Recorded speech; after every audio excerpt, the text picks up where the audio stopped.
better now, let's take a look around. Much better now, it's if I'm find somewhere else. I found you, like a riddle answered on the divine brigade. Shrug, like you're holding on to something, like you've been in love with me for centuries. I'm singing high love for me. Yeah, we've got to hang around for me if I'm gonna hang around for you.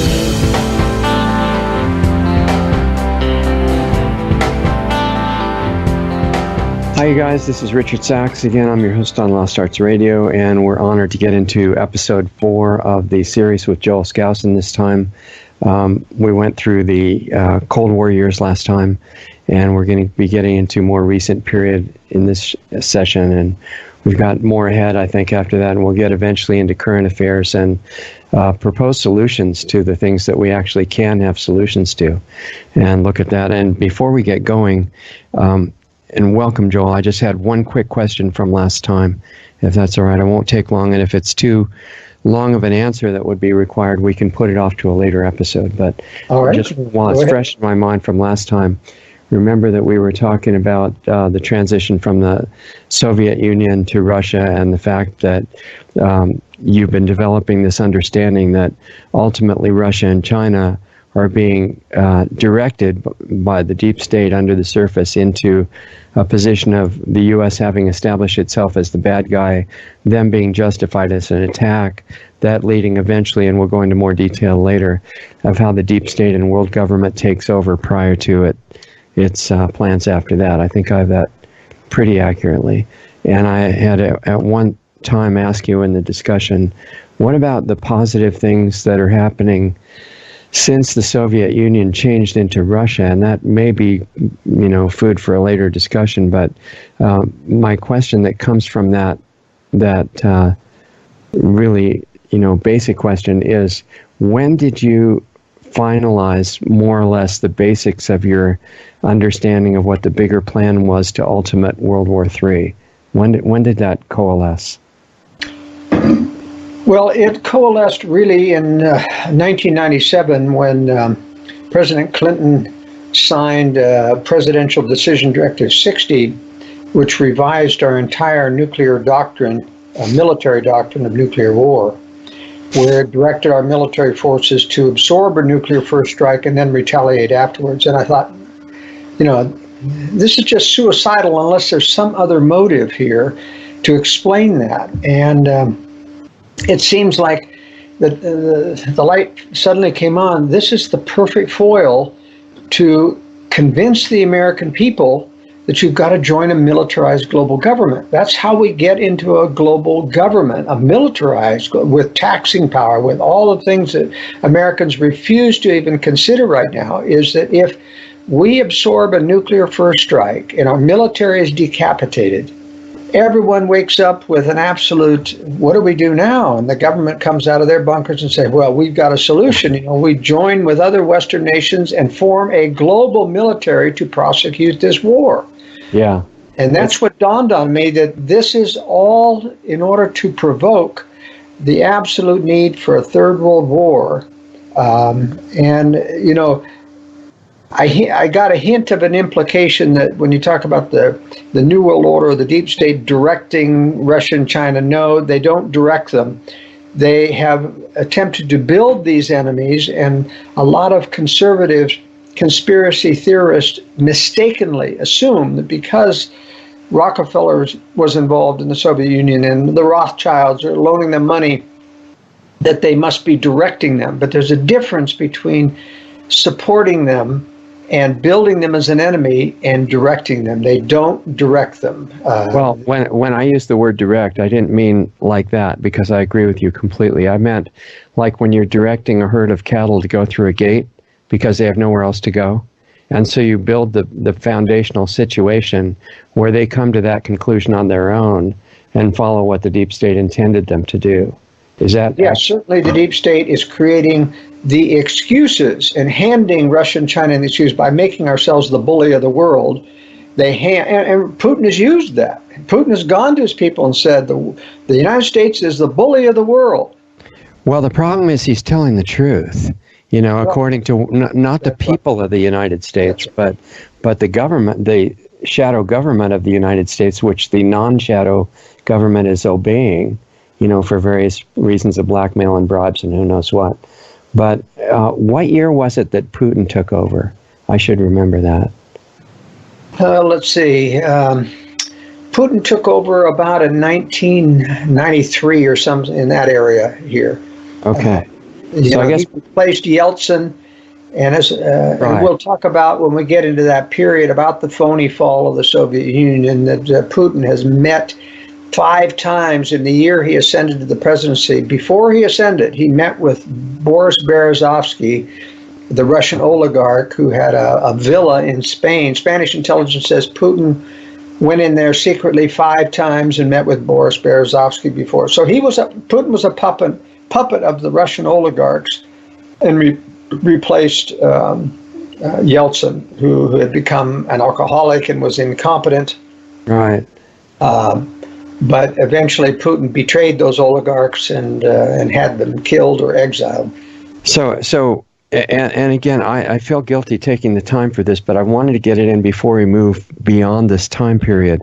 And my question was, what's confusing to me is that, what you're saying is being played out, and the U.S. is enthusiastically, at least on the upper levels, playing the part of the bad guy that you describe.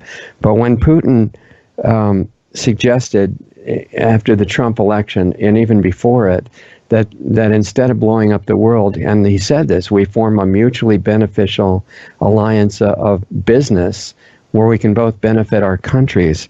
And it's not just that. He's been helping families, resisting religious terrorism, a lot of the social degradation that's happening in the West. He's calling out the media for what it's doing.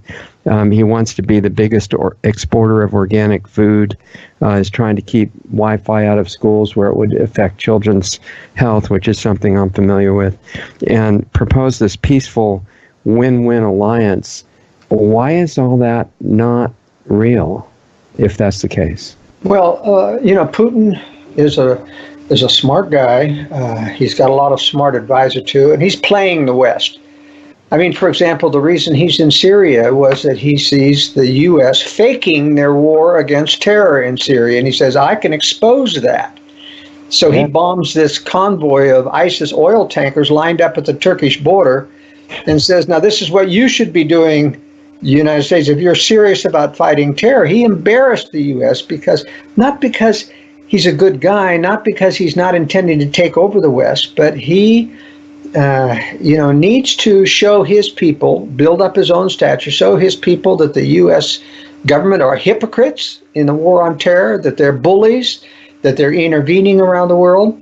Now, there's a lot of propaganda involved Putin. For example, this whole notion, and a lot of people, because of Paul Craig Roberts, who naively has bought into the Russia's the good guy and the deep state's the bad guy, and many libertarians do too. Even Ron Paul doesn't think that Russia and China are enemies. He takes the position that anything the deep state has to be vilifying has to be good, and that isn't true. Does Ron Paul not realize what the Chinese government does to its citizens? I think he does, but he's taken this libertarian point of view that is not our affair, and to a certain extent it isn't, except the fact that we're supporting all that by allowing free trade to build up China so that they can build their military arsenal. Yeah. It's a complex situation dealing with liberty, but when you are building up an enemy that has hostile intent, I believe you have the right to intervene and cut off all trade. And you shouldn't have ever allowed the World Trade Organization to accept China in. You shouldn't ever have allowed trade to start with China as someone, because they're going to use the profits from that trade to build an arsenal against the West, and that's exactly what they're doing. But now that you have it would be an extreme hardship. You'd violate all kinds of contracts and cut off. I mean, about 80% of the products sold in the United States, consumer products, are made in China. Become dependent on that export market, right? And so now it becomes difficult, if not impossible, as a matter of principle, to do the right thing once you've already got people hooked on. And believe me, the reason the globalists have wanted this over the years is because it masks inflation. You see, you have a certain amount of deflation occurring because of the cheapening of prices through imports of China. Right. And it masks the 7 to 9% real inflation rate in the United States. It makes it look as if it's smaller. Yeah, until you try to buy local food or something. But, you know, so that's the substance of the area I wanted to get your input on, and there's a lot to it. So would it be smart for us, before we take too much more time on that, to go back to the sequence, the chronological sequence we were following, and then maybe put that in later at a time when you think it fits? Yeah, absolutely. We'll get into this in more detail. There's a lot to cover in the modern period. The more we get into the modern period, the more the deep state has come out of the woodwork. We've been starting in JFK, where we saw tremendous deep state involvement. We need, we've covered that to a certain extent. You could take a whole show on the day of JFK assassination and the cover up of those types of things. But that's when the deep state really started to show their hand. And we left off with the Carter administration. Right.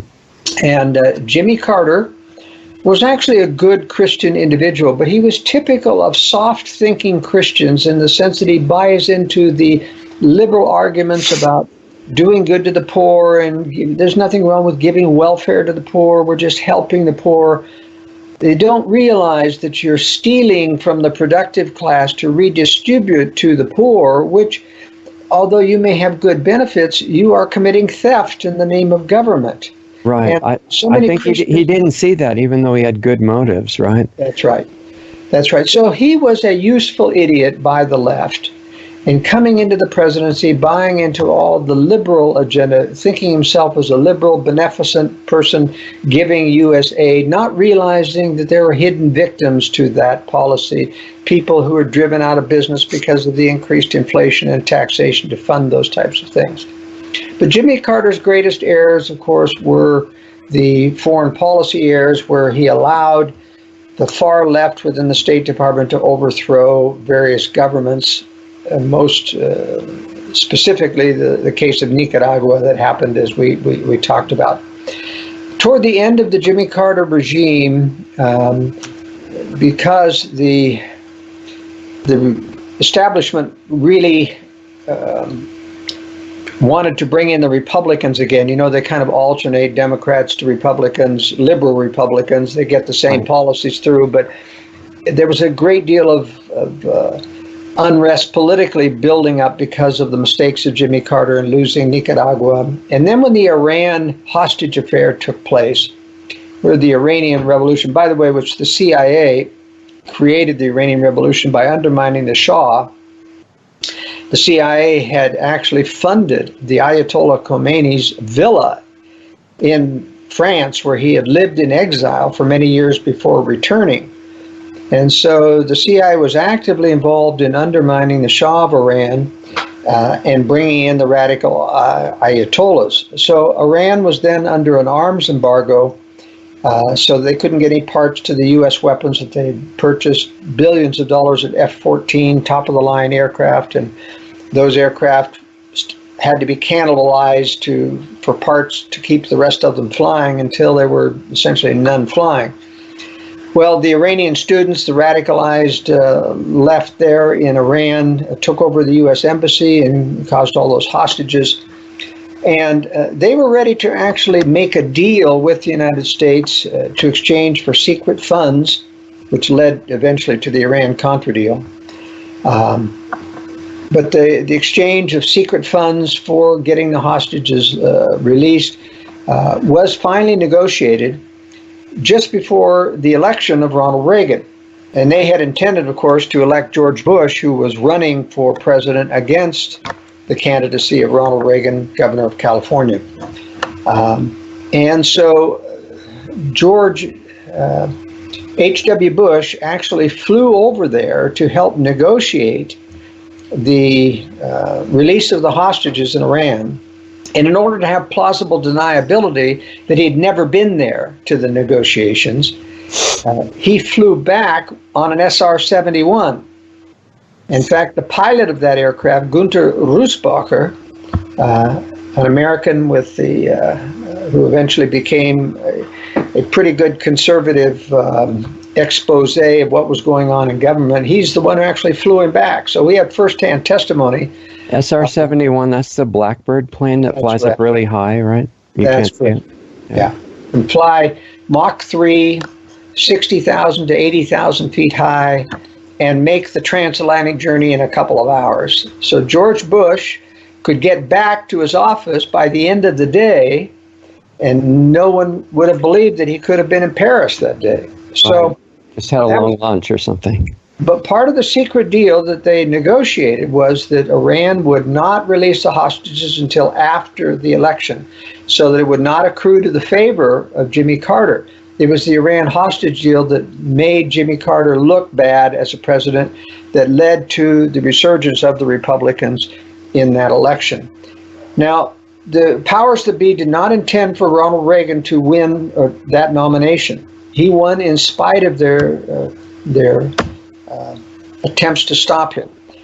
So Ronald Reagan and Donald Trump have been the only two presidents in modern history, at least since World War II, that the establishment didn't want in, that got in spite of their efforts to manipulate the elections. All right. Now, after Ronald Reagan won the nomination, he had a meeting, according to my uncle, W. Cleveland Skousen, he had a meeting directly after with the heads of the three major networks, all controlled by the deep state, of course. And they said to him, Mr. Reagan, as you might assume, we have the power to either make or break your presidency by how we treat you in the press.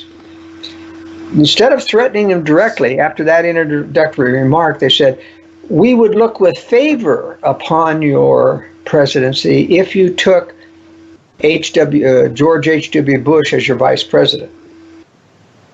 Now, here's George Bush was running against Reagan, had said many unfavorable things against Reagan. So for Reagan to accept him as his vice president was really a galling thing to do, but he did, realizing the political realities. It was a pact with the devil, which unfortunately didn't work very well. A lot of people have wondered why he went crazy and did that, so you just explained it. Yeah. And so that's a very interesting conspiracy fact that needs to be written into people's minds, that's why Ronald Reagan's administration was compromised from the very beginning. Now, Ronald Reagan was a legitimate conservative. Ronald Reagan was one of the few presidents, and even as governor of California, that wrote his own speeches. Yeah. Now, that's nearly unheard of.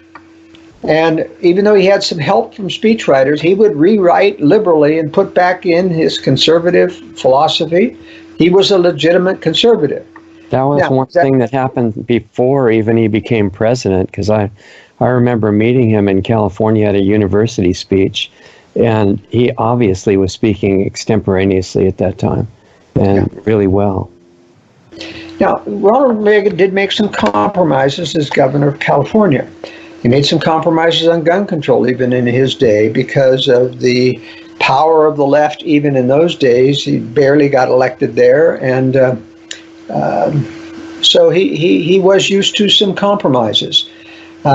During his administration, in fact, that's when I went back to Washington as chairman of the Conservative National Committee because of the compromises the Reagan administration was making, and my job there in Washington was, in fact, to toughen up the conservative resistance to Ronald Reagan, which was very difficult to do because the conservatives, I mean, I had head-to-heads with Phyllis Schlafly, for example, because I was critical of Reagan and his compromises. And boy, she just lit into me. She was just so much a defender of Ronald Reagan at any cost. And I said, but Phyllis, this is not conservatism. This is it was giving amnesty to the illegal aliens and claiming that this was going to be the end of all amnesties, and it didn't stop illegal aliens.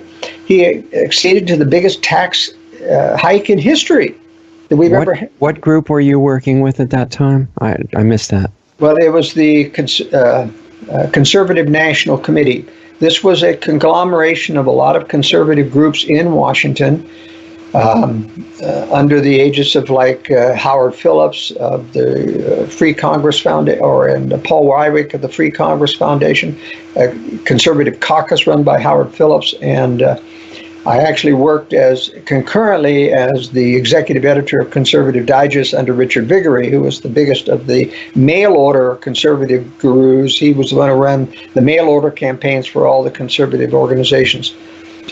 I finally left Washington when I discovered, after being there a couple of years, that most of the fundraising that they were doing for various political causes, about 90% of the money was just going to pay the salaries and wages of the people running the conservative movements there. And very little of that was actually being used to fund the causes. It wasn't because they weren't sincere, it's just that life and doing things in Washington, D.C. is very expensive, and they did take these leaders some pretty high salaries, which I objected to. But in any case, during my time in Washington, when I began for the first time my World Affairs Brief, it was a printed newsletter at that time. I developed a lot of contacts in Washington. And so much of my ability to decipher what is true and what isn't true on the internet today is based upon my experience of what you can really know in Washington and what you can't. So there's a lot of people like QAnon that have been claiming as an insider that the military is going to have a coup over the deep state and then Trump is going to overcome them. And I knew that that wasn't possible. I knew even in those days that NSA spying was happening on everything, and that the military hierarchy was compromised, that they'd all been screened according to globalist philosophy at the national war colleges. Right. And only globalist yes men were allowed to rise to the ranks of generals or admirals. And Q's obviously said a lot of things that are clearly not true, right on the face. And do you think that it's a group made up of these yes men military leaders, or who is it? No, it's just it's a deep state disinformation. It may not be it probably isn't an actual person, but all the signs of disinformation. Everything is cryptic. Name me one other conservative that speaks in cryptic, ununderstandable notes. Nobody does that in conservative. It's just, we believe in truth and being transparent and telling it like it is. And Q never says anything straight. So it has, but certain people are taken in by that, as if he's having to preserve himself. You can't tell me that the NSA can't tell where a post from any of these email things are coming from. They know exactly where they can they track. Probably know where it was if it was face to face. I mean, they're not confused. Yeah. So in any case, Ronald Reagan starts his to try to do the right thing. And he keeps getting, now one of the things that part of that agreement with Ronald Reagan with the heads was that George W. Bush was to be the vice president, and he was also to have control over personnel in the White House. Now that was pretty much the end of the whole thing, I guess. Yeah. So George W. Bush staffed the entire Reagan House, White House, with liberals, some of them Republicans, a lot of them Democrats, and a whole host of homosexuals. There's a whole gay clique in the Reagan White House. And we found out about that at Williamsburg, a big celebration of in 1976 on the Constitution, which Reagan did have a legitimate celebration of the Constitution, and he put a good friend of mine in charge of that program, and he had to fight against Warren Burger, of the Supreme Court, who wanted to corrupt that and water down the pro-founding father issue of the Constitution. But at Williamsburg, they ended up having some gay orgy of administration officials that was happening during the big celebration in Williamsburg. And now, why do you think that was important to Bush to put those guys into? Well, you've got to remember that Bush is deep state, much higher than his son ever was. His son was just a puppet, George W. Bush. Right. But George H.W. Bush, you don't get to be head of CIA unless you're really deep state. Even though someone like William Colby got killed, he was head of the CIA, but he got killed because he saw too much and objected to it. And so conscience. He was killed in a canoeing accident where his body turned up dead, and Anyway, very strange circumstances. But in any case, Ronald Reagan tried to do his best, but he was bucked at every point by his administration, and he could successfully overrule them. And that's why eventually they threw that assassination attempt at him. John Hinckley Jr. was the son of a friend of John Hinckley Sr., who was a friend of George W. Bush. John Hinckley Jr. had disappeared from the radar for 2 solid years, and the first thing he did when he came back and saw his family, he had an appointment with a psychiatrist to establish his mental instability. In other words, I think he was groomed as a mind control victim for a couple of years, and he had to establish his bona fides as mentally unstable so that when he would do the assassination attempt, that he could then get off, which he did, on being insane. With no connections to anybody, of course. Yeah, of course, the media would not cover the connections of his father with the Bush family. Right. But there was also at least one .38 bullet that was shot. Reagan was hit with a .22 bullet, which is what he was firing, but there were other shooters as well. We're lucky that Reagan was left alive. Brady took a hit as well. But just like in the RFK assassination at the hotel in Los Angeles, there were 9 bullets taken out of the cabinetry in that hotel kitchen when Sirhan's gun only held 6. Right. And those bullets were not, of the same caliber as Sirhan's. People have talked about the kind of bullets they use that are made out of ice and they melt, and people have been talking about that for the Reagan assassination as well. I can't speak to that. That's very difficult to do in ice, to keep it frozen for that. That adds a level of complexity. I don't have any confirmation of any factual thing. I don't think you have to go that far. But in any case, you had a very similar assassination happen to Yitzhak Rabin of Israel. He's a prime minister who started out as a globalist, got cold feet, decided he wasn't going to sell out Israel to the Palestinians, and he got assassinated, and he actually survived the assassination and was shot in the backseat of his car by his own bodyguard. And that book was, if anyone wants to read it, is by Barry Chamish, called The Assassination of Yitzhak Rabin, and it's a very, very good documented book on how they covered that up. From the hospital, it reads like the JFK assassination, how they covered up the frontal wounds of JFK by taking him first by helicopter to Walter Reed Hospital, and then he went to Bethesda Naval Hospital, where he turned up in a Navy body bag, and when they opened it up, the top of the head fell off and the brain was gone, and the surgeon says, this guy's already had an autopsy. Dutifully recorded by 2 FBI agents were there, and the FBI agents' memos were buried by J. Edgar Hoover, so that they never were made public until years later. When David Lifton's book came out, Best Evidence, which is the history of the alteration of the body of JFK to eliminate the frontal shots. But anyway, that's how the deep state works. They control doctors, they control coroners, they control media, they control military and helicopter pilots, and they have the ability to use national security to silence everyone who wants to blow the whistle about things. Mm-hmm. So Ronald Reagan tried to do his best. He was assassinated, and he was a different man after that. Yeah. He was much more cautious. His wife started to go to Gene Dixon to get spiritualistic help and protection for the president, knowing that the deep state was out to get him. It's interesting that during the Ronald Reagan presidency, they made him a hero by saying that he was responsible for bringing down the Soviet Union. And, right. And this was very interesting because it wasn't true.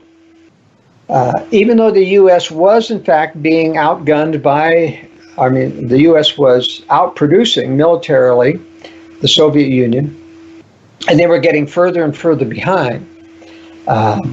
the claim of an economic collapse of the Soviet Union or that they were brought to bankruptcy. I mean, they've been going on for 20, 30 years with a mandatory system of using their gold and inflation itself to create rubles to pay their people. And it had gotten to a subsistence level of people who were in long bread lines in the Soviet Union. They'd line up for an hour or two each day to get their bread. And we're living on a fairly subsistence diet, but the military-industrial complex was churning very, very rapidly. But in fact, Ronald Reagan, when he said, went to Berlin and, Mr. Gorbachev, tear down this wall, yeah.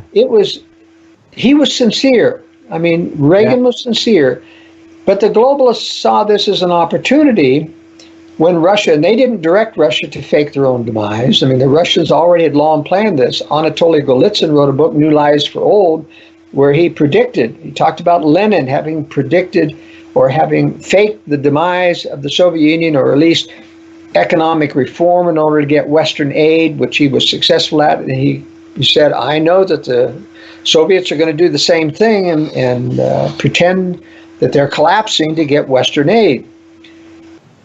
And this is a good time to cover the phony fall of the Soviet Union, because it really was. As a journalist, I saw what was happening, and immediately alarm bells started to go off when I heard the news reports about the fall of the Soviet Union, especially the report about the KGB having failed to kidnap Mikhail Gorbachev in his undefended villa. He had 2 or 3 bodyguards. And since when has the KGB failed to kidnap some individual because of 2 or 3 bodyguards? I mean, the KGB was tremendously able at that time, and the whole notion that he failed. And then the news report said that the heads of the Defense Department, the KGB, and the GRU, the government military intelligence agency, had all fled for their lives. And I immediately thought, wait a minute, who are they fleeing from? Exactly, yeah. You say, who are they fleeing from if these are the heads of all the most powerful police and military agencies in the government? And I said, this doesn't make sense, but I was the only one to raise the question. Nobody in the media even batted an eye. They were all accepting this story, and especially repeating the talking points of the Soviet Union time about we've got to honor our Constitution and allow the democracy of the people to speak. And well, since when have the Soviets honored democracy or the Constitution? They've had a one-party state for years. And so as the news started to filter out, I was in New York at the time that it was happened on a consultation, and I happened to be at the airport with some Hungarians. And I said, what did you think about the overthrow of Ceausescu and the replacement by his second in command? He said, he's no anti-communist. We've known him for years. And of course, Ceausescu was the one who refused to step down and was killed by the Russians in order to go forward. We found out later, for example, in the memoirs of Erich Honecker, the East German dictator, that he had been given orders from Moscow to let the riots of the students in Leipzig go forward. Because, at East German universities, the Stasi were everywhere. You couldn't start an anti-communist movement, or you'd be hauled off to jail within an hour. Right. And in fact, I saw a documentary on the fall of the Soviet Union by a Russian who was talking about the euphoria of being able to, go into Red Square and protest against the Union to support Yeltsin. And he said, but the thing that really bothered all of us is we kept asking ourselves, where were the KGB? Yeah, I mean, the KGB should have been all over us, and they were nowhere to be found. And he said, the television station, which is still controlled by the Communist Party, didn't shut off the power to the cameras when they were filming Yeltsin. They let him make his speech on top of the tank and thing. It was all theater. So it isn't to say that there wasn't an inner yearning for the Eastern European to belong. Certainly there was a yearning, but the stand down of the Soviet guards at the border the stand down of the KGB, the stand down of the Stasi, all that was on orders of Moscow. This was a scripted fall of the Soviet Union, and the Communist Party just went underground. And in fact, for years after that, I would get reports, and there was a few blogs that coming out of Russia, and they were saying, when we go into the Kremlin, we talk, people keep saying the party says this, the party says that. Well, wait a minute. It's not supposed to be a communist party. It's supposed to be overthrown. But it was clearly still running things. One of the evidences of that is that the new follow-on Soviet Union was the Commonwealth of Independent States. And guess who was the Secretary General of the Commonwealth? Boris Berezovsky, who became one of the big wealthy oligarchs. Right. When I started to look at the wealthy oligarchs, whether it was Guzinski or Berezovsky or Khodorkovsky, one thing became very apparent. Was the major question is, where did they get the money to buy up all of these industries from the former Soviet Union? Right. Nobody was supposed to have billions of rubles in order to do that. Well, they apparently got these loans from the state bank, the Soviet state bank. They were loaned the money to buy it. Well, it only figured out to me that Berezovsky was, in fact, the new head of the Commonwealth because he was, in fact, the Communist Party leader underground, or at least behind the scenes, that was calling the shots to the Politburo. One of the warning signs that any good Russian archivist should have, or a scholar should have come up with, was the fact that Gorbachev was a mid-level bureaucrat 2 years before he ascended to the premiership. Each of the heads of the KGB, the defense minister, and the GRU were mid-level bureaucrats before they had suddenly been elevated to those high positions of which they fled during the coup. In other words, these were puppets put into place, and if you're puppets, if you've been put in... Look, how does the Soviet Union usually get a dictatorship? Well, you have Khrushchev rising through the ranks and killing people in order to get to be the premier. You have Lenin killing people like Trotsky in order to consolidate power. That's how Stalin got to be at the head. It's a conspiracy of murder by power in order to gain power. And so when you have people naming Gorbachev to be the premier, supposedly he didn't get there by climbing over other people. He got there because somebody more powerful named him to the position. The same with these other people who had to resign. They weren't the real heads. Were you talking about the central bank in Russia funding oligarchs and getting them the money to suddenly be rich enough to buy up all the industries? How much, and this is probably enough material for a whole other show or two, but how much of the power do you see coming from the maybe high above visible level rulers of the central bank, and how much of people that were ordering them what to do?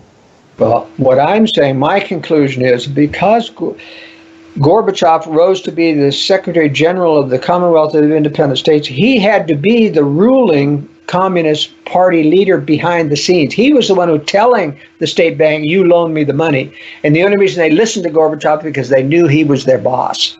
Now, how do I know that? One of the blogs said he was in the Kremlin and he saw a meeting whereby Yeltsin and all the ministers were meeting with Berezovsky, and Yeltsin steps aside and lets Berezovsky go in the door first. Oh, okay. Now, you see, that is an indication in Russian hierarchy that Berezovsky was higher than Yeltsin.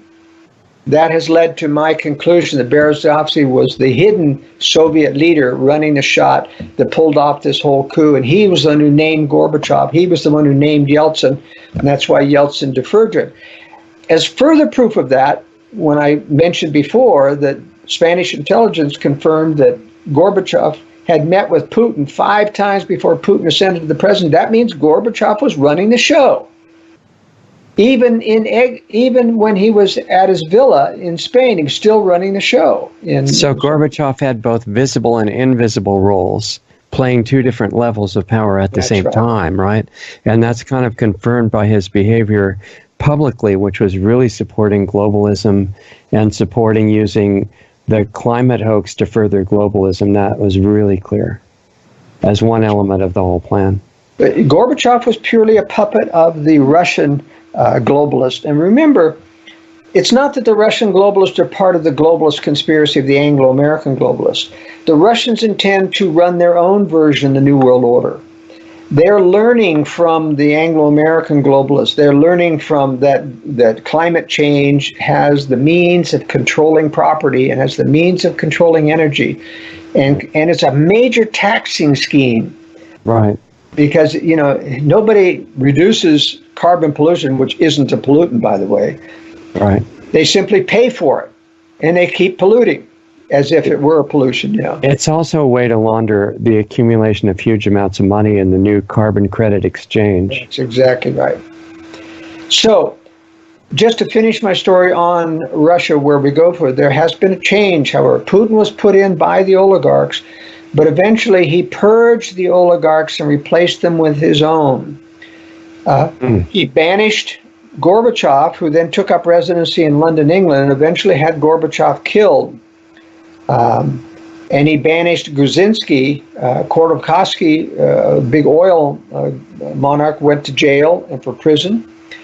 And then a whole new bunch of oligarchs came in under Putin, and Putin, according to my sources in Russia, is getting a cut of about 4% of all of their international illicit drug trade and government money, or they get a cut. You see, these oligarchs control all the trade coming from Europe.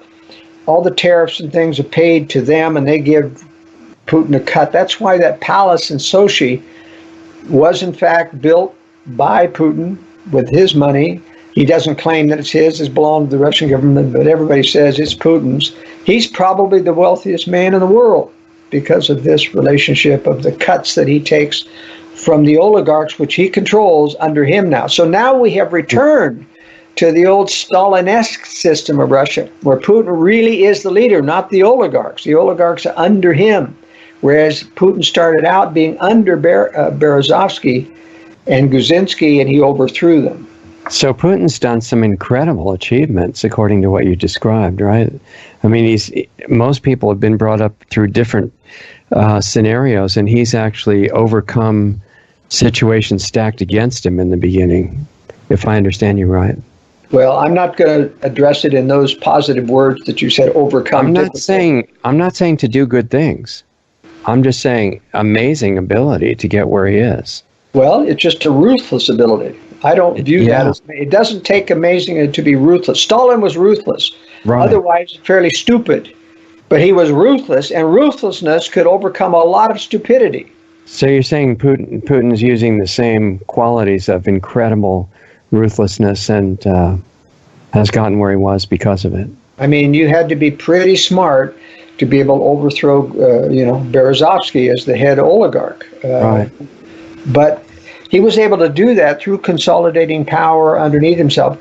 Now, mark my words, the Soviet Union is not a democracy. They have elections, but all of the smaller parties, and even the Communist Party takes a role as one of the lesser parties now. Oh. But so there's the public Communist Party, and then there's the real Communist Party that runs all the other parties, like the United Party that Putin belongs to. It's another extension of the Communist Party. So it is rigged.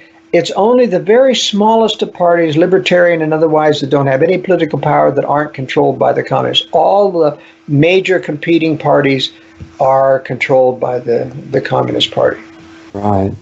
Now, what was the result of the faking the fall of the Soviet Union? Well, the West came in, first of all, and let Harvard University come and instruct the Russians on how to set up free markets. Now, does that look to you like an oxymoron? That sounds important. Say that once more. I'm sorry. I want to Harvard University was hired at multi-million dollars by the U.S. State Department to come into Russia and to show the Russians how to set up free markets. Wow. Now, the Harvard University knows nothing about free markets. They know a great deal about controlled markets. Yeah, but it sounds good if you call them free, right? That's right. And at the same time, the U.S. began to send suitcases loads of $100 bills over to Russia to give to the oligarchs. And that's why when the oligarchs would go to Europe, they only had $100 bills to pay for things. They didn't have any change. They would give $100 bills for tips because they didn't have anything but $100 bills, courtesy of the United States government. Wow. The U.S. did the same thing in the war in Iraq, sending palletfuls of $100 bills to pay off all of the competing factions to win the war in Iraq. That's how we won the war, by paying off the other factions. And so the U.S. has spread tremendous amount of inflations that never show up as M3 in the supply of money that's reported by the Federal Reserve. Is that the reason that all the Iraqi troops ran away during the shock and awe campaign? Well, that's a different story. We'll get to that when we cover the phony war on terror. But the United States sent in all of your major oil companies, ExxonMobil and Texaco and others, to rebuild the entire oil infrastructure of Russia, making Russia one of the major exporters of oil. And we are responsible for giving Russia essentially all of that money and technologies. And we've taught them how to do fracking in order to increase their things. We've gone in and set up plants and factories and other things, just like in World War II. We built the Ford truck plants and the aviation plants, gave them all that technology. That's all part of building the best enemy that money can buy, is what they've been doing over the years. I mean, I hate to see your premise be right, but it really sounds logical and kind of inescapable. I just, it is the kind of thing that our deep state and its partners would be working on, ultimate total destruction and concentration of power at one point. But you've got to remember that it's not going to be ever concentration of power in any single point, because Satan is ultimately running this conspiracy, and he has three competing powers of centers of power. There's the Anglo-American globalists, which we deal with. Mm-hmm. But there's the Russians are another center, and he's promised them victory, and he's also talking, I believe, to the Chinese communists and promising them victory. But each one thinks they're going to be the only one left. That's right. Each one thinks they're going to be there, but Satan always keeps competing evil so that he can justify conflict and so that it's not easy. Remember, the true tyranny, and I think he's going to let the Anglo-American globalists win out ultimately. But in order to legitimize their tyranny, there has to be an enemy, so they can justify tyrannical militarization of everything. And that's why after World War III, I think Russia will be taken down, because the American globalists will cut a deal with China to attack Russia's rear in exchange for aid and trade and everything. And so after the war, when Russia's defeated, and Satan was running Hitler as well, and that's why you see Hitler was sacrificed, and then Russia was the new Cold War enemy. And I think the same thing's going to play out in World War III. Russia will be sacrificed, and China will be the new Cold War enemy, and therefore justify the Anglo-American globalists keeping this new militarized global government as an intact thing and not letting sovereignty come back to America. It'll be too dangerous. China's there threatening war. We can't go back to individual nationhood. And they couldn't do that whole scam if there was one centralized government. That's right. Everyone would view it as, why can't we be free again? Oh, because there's no threat anymore, we'd say. We can be free. Let us go back to being sovereign, and they won't allow that to happen. That's why Satan always wants an opposition enemy to justify tyranny. And that's what's happening. So all of this happened at the end of the Reagan administration.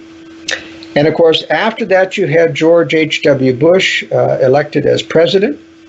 He was a one-term president. The deep state used Ross Perot to overthrow George W. Bush and bring Bill Clinton into the presidency.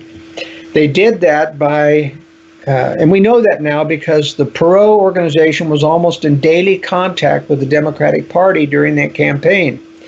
And so he was really running as a in-between, non-Democrat on behalf of the Democrats in order to overthrow the Republicans.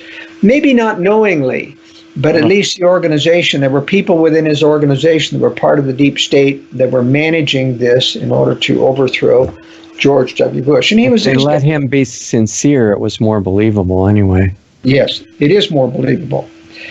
And so when Bill Clinton came in, of course, we had...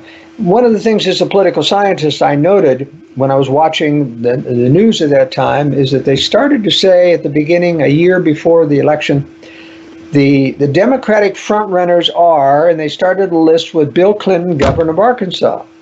And I'd never heard of Bill Clinton, governor of Arkansas. I thought, wait a minute. They're obviously putting out somebody who they've got someone in mind for, because, you know, he's never been a senator. He's never been anything significant. What's Arkansas in terms of a state? It's not one of the big states like California, New York, et cetera. But I knew they were pushing Bill Clinton at that time, and they pushed him all the way to the presidency. Now, when we go back and study the Iran-Contra deal, you find out that Bill Clinton was deeply involved in all the drug smuggling that was coming into the United States, because he had established a smuggling base in Mena, Arkansas. Right. And this was a base of operations where the drugs were being smuggled out of Mexico and Central America, and arms were going out of Mena in the arms trade for this was during the Reagan administration. And you had Casper Weinberger, who was a deep state operative in the Attorney General's office running this operation. You had Bill Barr during the H.W. Bush administration as his Attorney General, and he was sabotaging all the investigations about CIA and DEA drug running. Terry Reid came out with his book at that time called Compromised. He was actually flying out of Mena, Arkansas, and he documented a lot of the drug running. He was eventually then taken out of his pilot role and sent into Mexico from the CIA. And one of his first jobs there was to take a cargo shipping container full of cocaine and ship it through American customs, have it certified on the American border as drug-free so that it wouldn't be inspected. And he opened it up and found it was full of cocaine, called the CIA, people, and told him what he found. And they said, shut that thing up and send it on its way and don't ever tell anybody about it. And he refused. He quit. He wrote the book Compromised. He was terrorized his entirety. They tried to destroy him financially. If you want to learn about the deep state, you read the book Compromised. It tells an awful lot about CIA and its drug running operations. Who does it list as the author? Terry Reid. Okay. It's still available on Amazon. But you see, the drug running of the CIA goes clear back to the Vietnam War. When Kun San, the general in Thailand, he had this whole heroin growing region in Thailand, and he was shipping drugs through the American military. They would put it in soldiers' body bags and ship them back to the United States. That's how crude the methods were during the Vietnam War. They got to be much more sophisticated. Terry Reid talks about having special transponder codes on your airplanes so that you could get through the international air boundary, where you had to, you could get through without talking to ATC or air traffic control if you had these special codes on your aircraft. Everything for drug running. It was official as can be. So Oliver North, who still to this day pretends to be a conservative, and he may well be a conservative, but he was deeply involved in this drug trade.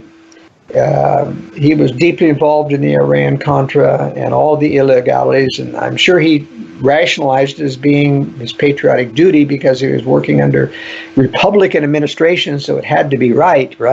Mm-hmm.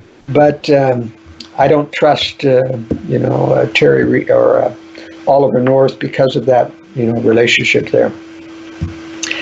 And so during the Clinton administration, of course, the drug trafficking through the CIA increased tremendously.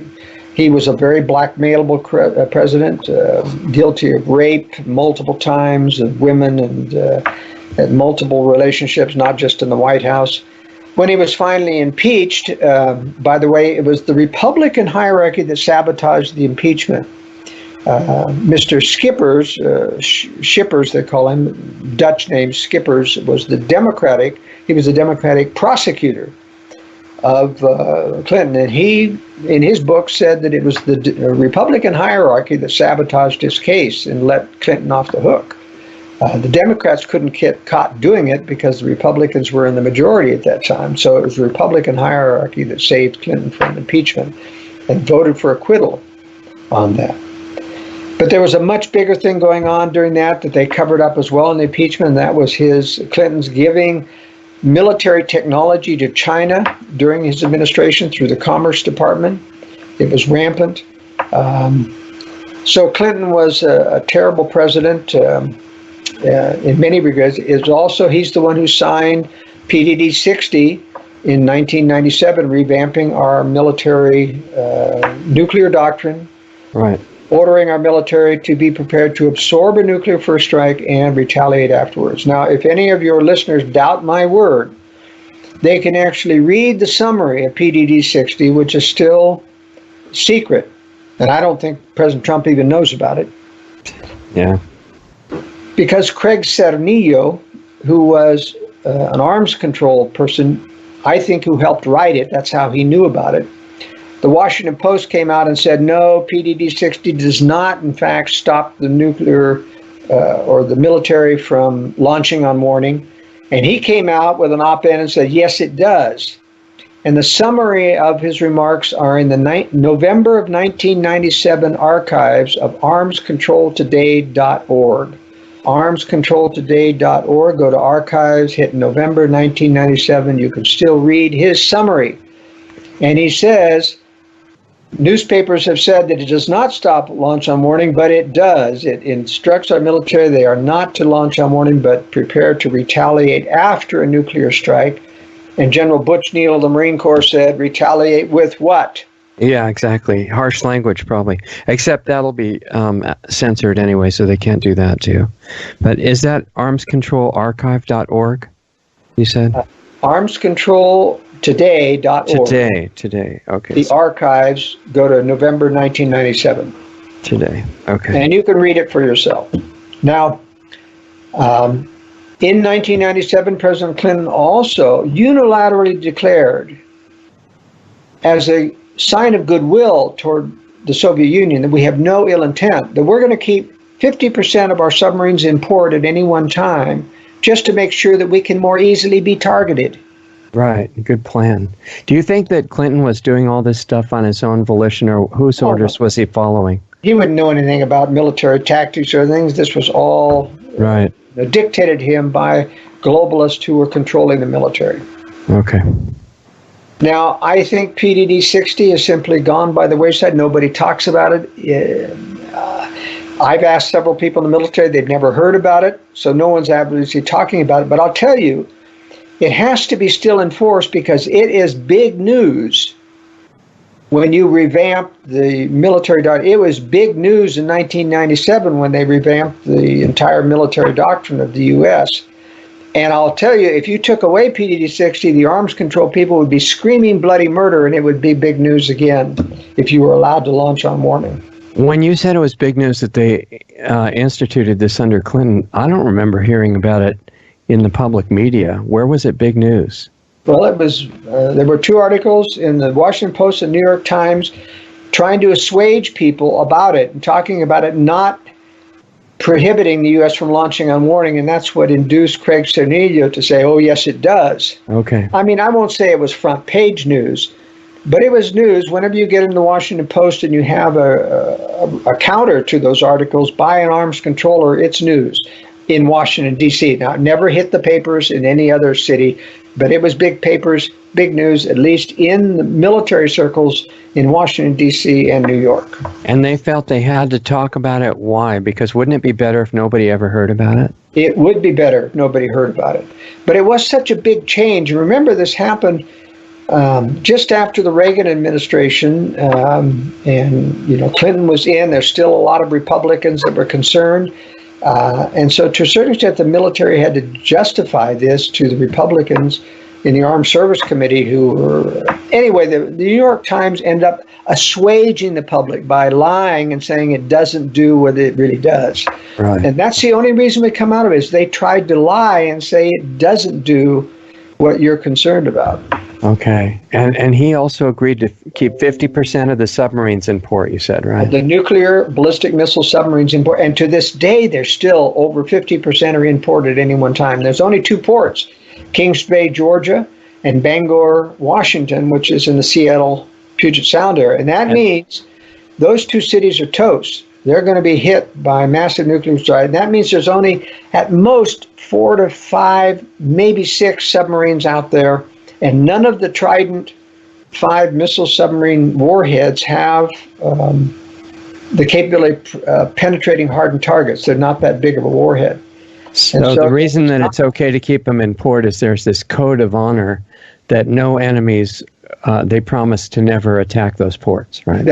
No, it's not that they promise. It's to make sure that the Russians realize that we have no ill intent. We're going to make ourselves vulnerable to prove we have no ill intent. To show our honor, basically. That's right. And it's literally suicidal, but not suicidal.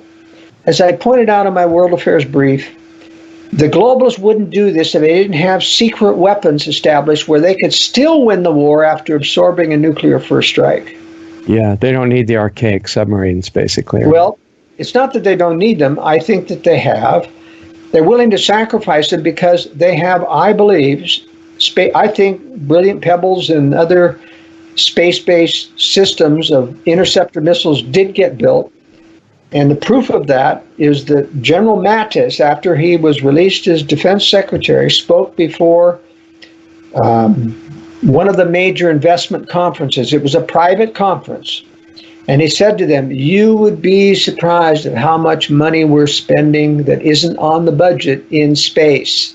You would be surprised how much money off the budget that we're spending in space. Wow. And so I think that these space-based weapons are being built specifically so that will absorb a nuclear first strike.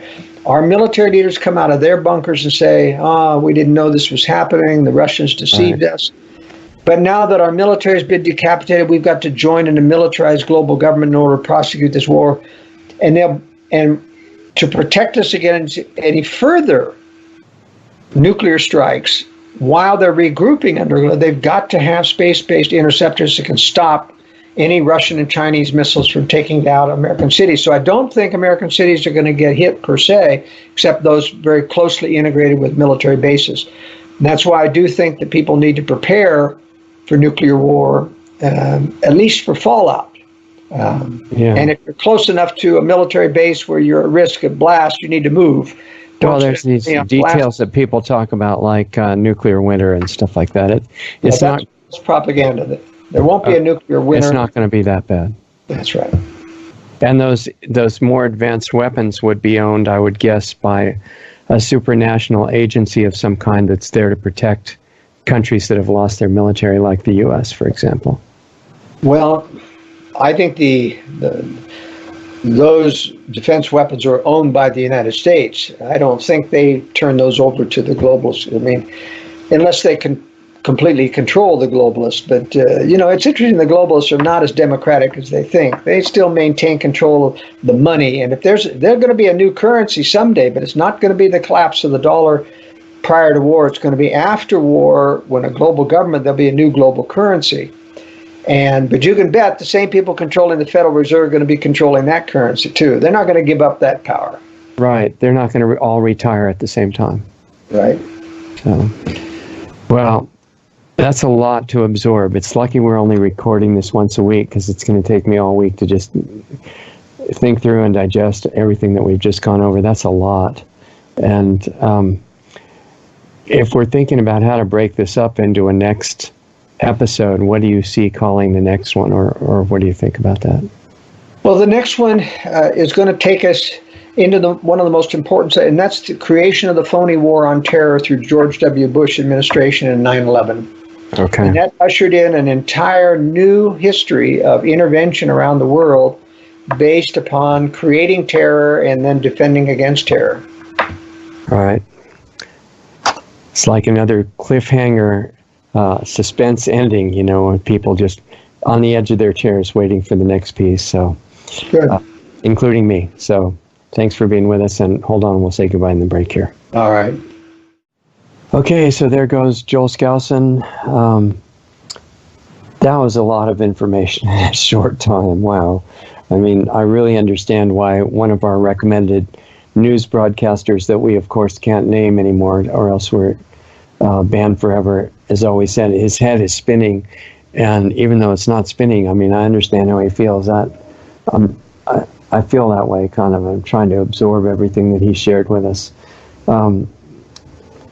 Incredible opportunity to learn from somebody who's actually teaching from his own insight and experience instead of a checklist of things to repeat that he memorized. I mean, I really like education a lot. I feel like it's critically important for all of us, especially in areas that are relevant to our life.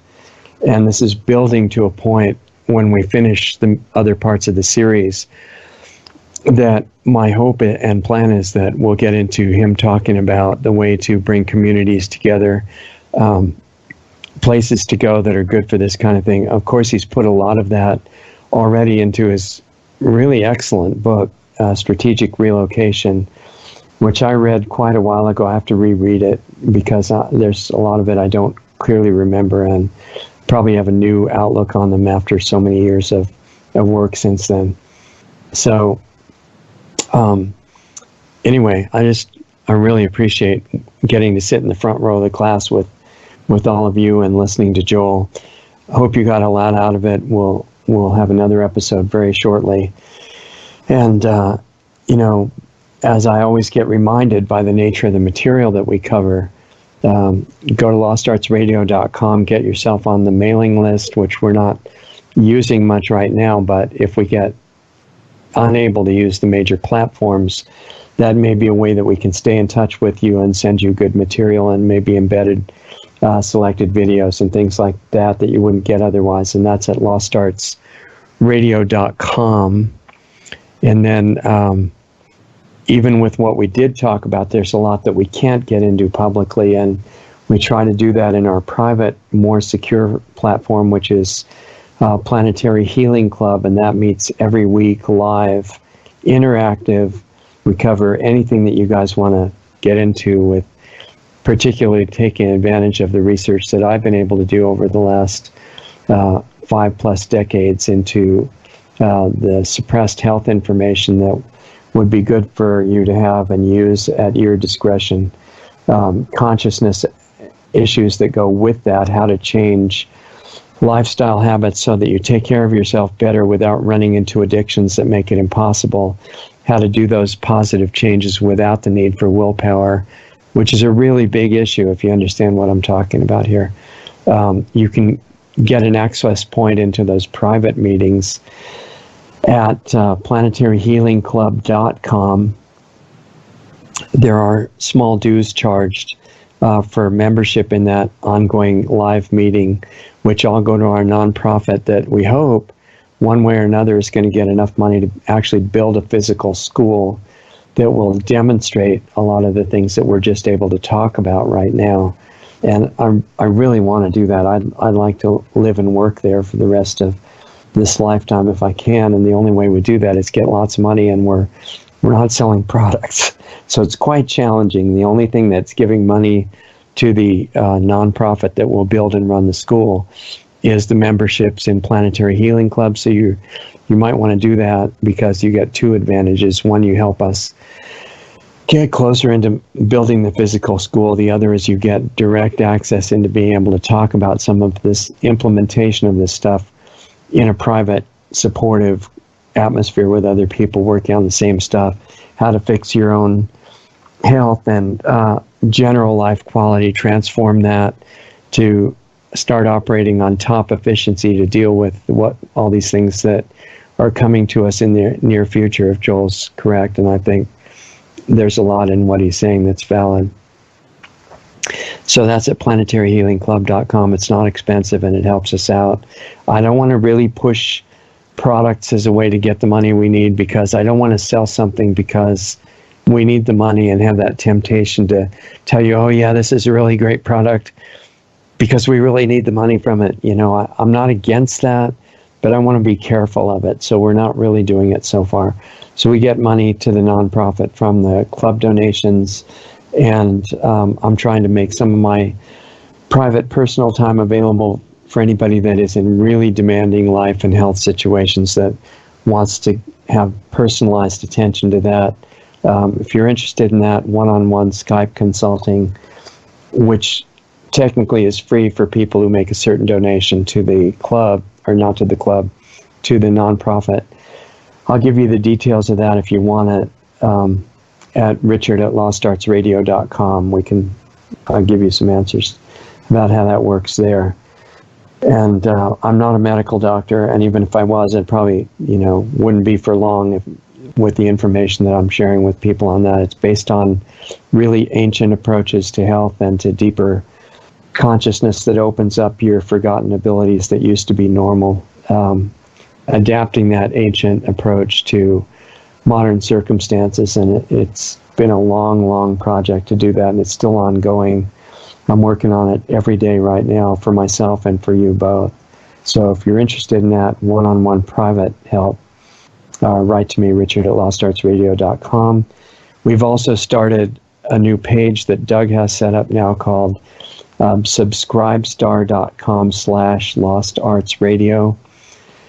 That would really help us stay on the air if you want to make even a small donation, or if you've got, and it's set up so that it can be one-time or recurring. Recurring's more useful, but certainly whatever you feel is appropriate. And if you have large resources and you understand what we're trying to do, which I can't fully, get onto on the limited shows, but you get a feeling for that and you know that it's valuable and you have resources, talk to me about it, because we need to find some way of funding this as soon as we possibly can. And we need your personal help if you believe in what we're doing. The other thing, as far as disappearing off major channels, we have a channel that's dedicated on Brighteon.com. Mike's really great non-censoring platform that's just starting to become known now. Brighteon.com is BRIGHTEON.com/channel/Lost Arts Radio. And you can start your own channel there. You can watch videos there.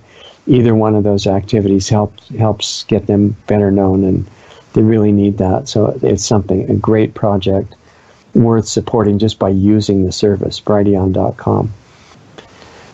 I think that's about it. Subscribestar.com, too, for us is barely known so far. So if you believe in it, you might want to tell other people. Eventually, we'll reach people with good resources that have good intent, too, to try to mitigate the things that Joel foresees coming in the future. I'm not saying those things have to happen. I think Joel would probably agree that you prepare for them, and then any opportunities you get to make the future better, you take advantage of that as well.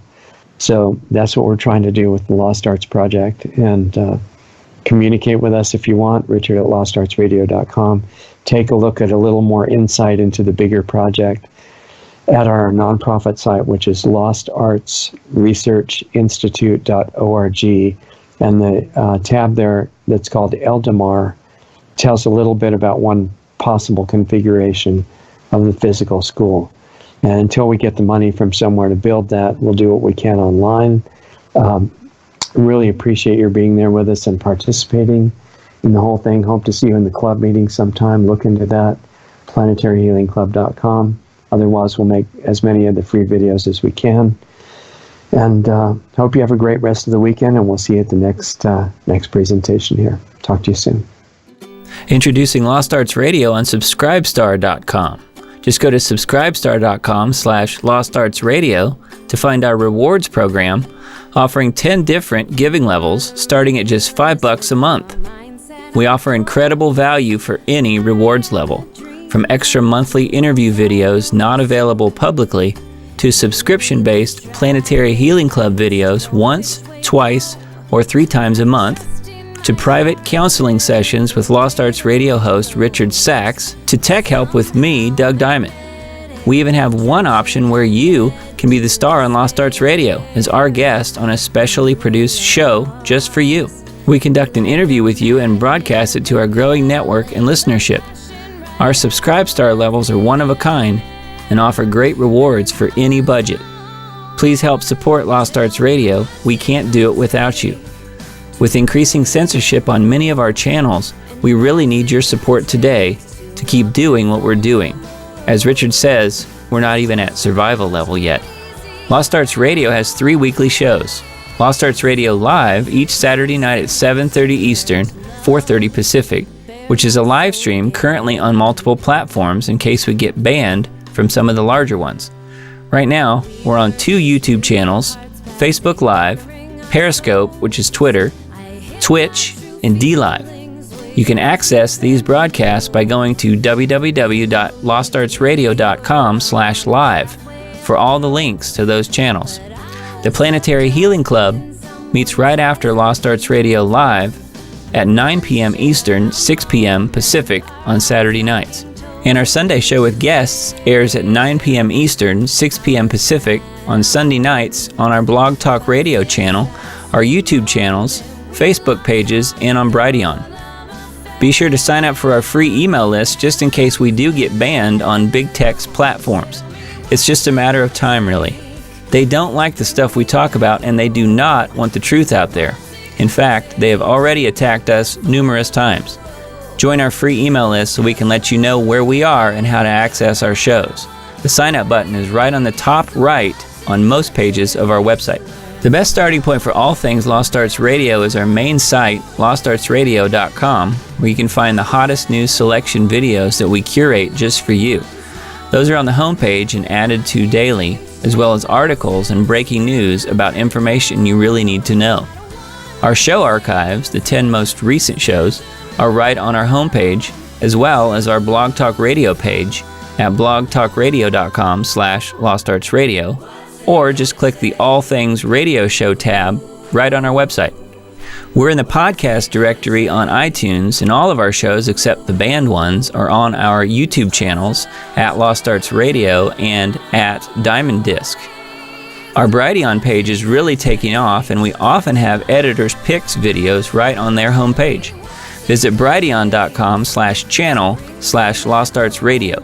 On our site, you can also access our free listener forum as well as sign up for the Planetary Healing Club, which is just $25 a month, where you get private access to a one-on-one interaction with host Richard Sachs and myself and the other club members who participate live.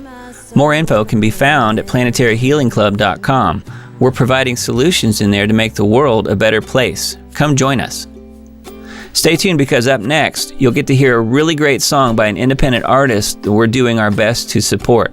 Go to lostartsradio.com/music for the full list of all the great songs and bands that we spin on our audio-only podcast shows.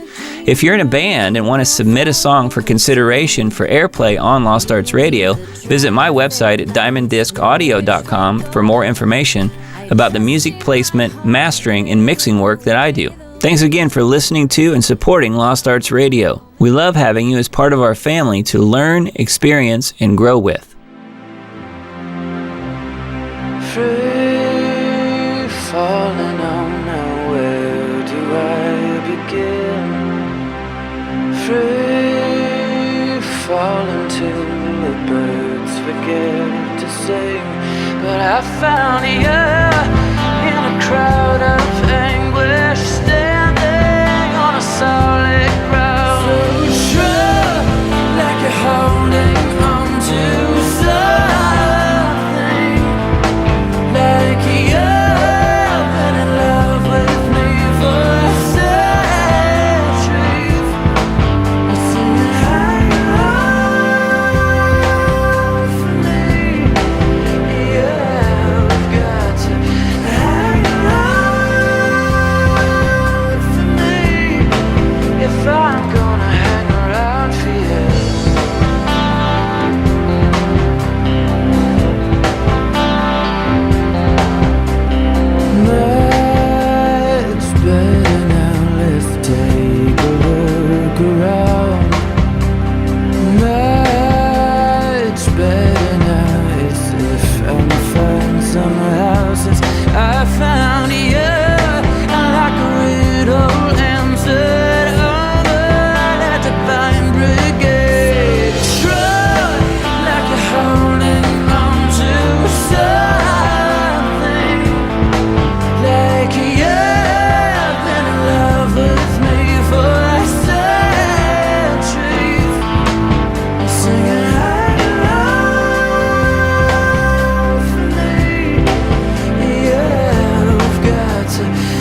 I'm gonna hang around for you.